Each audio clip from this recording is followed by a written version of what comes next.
this big bridge that goes across the railway line.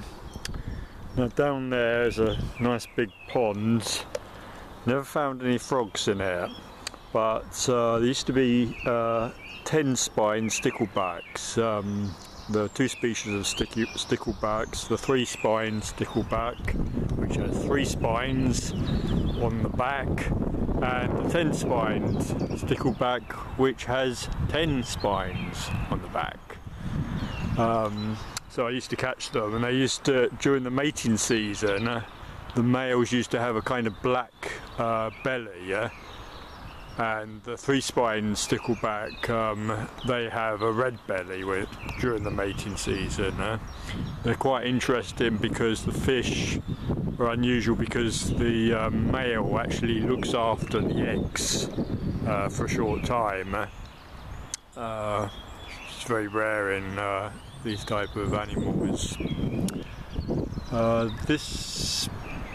think they've made some kind of nature reserve here, so that stretch of water there, that's been dug out. It didn't used to be there, and I don't like this black path. It was much better before.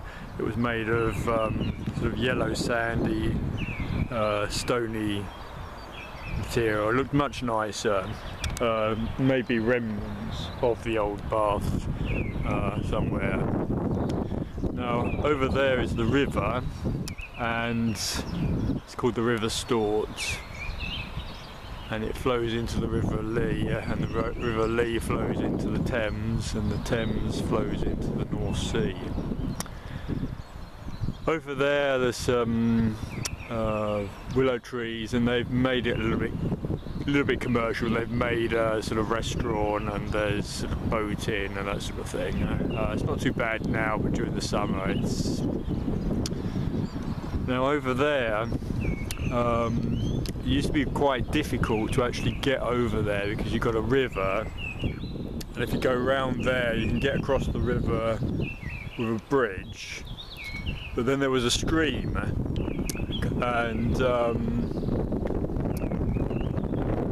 I wanted to go there because there was lots of horse chestnut trees, and finally I did manage to jump across the stream, or maybe, I don't think I jumped across the stream. I think what happened is that there was a tree that fell over, and I climbed over the tree across the stream. I got there, and there were just hundreds of conkers, and as I said in another video, children are a little bit greedy, and I just tried to take as many as I could. I had them in my jumper, and it was just absurd. All these conkers, I just couldn't get enough.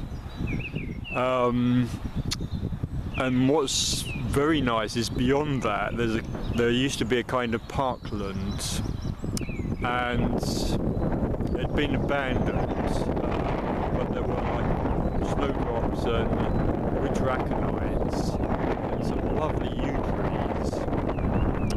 And then during the 80s they built a pharmaceutical company, so you couldn't go there anymore.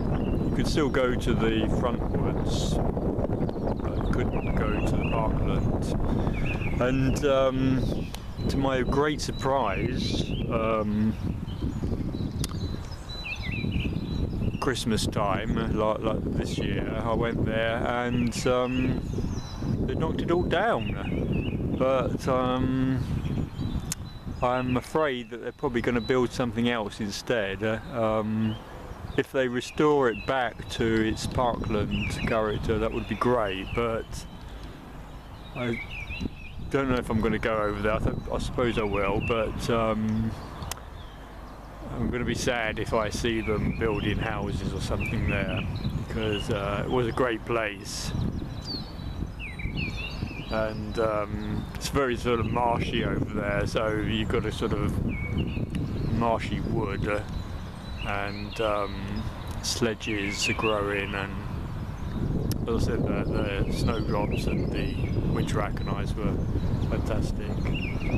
They would have stopped flowering by now, so you won't see them.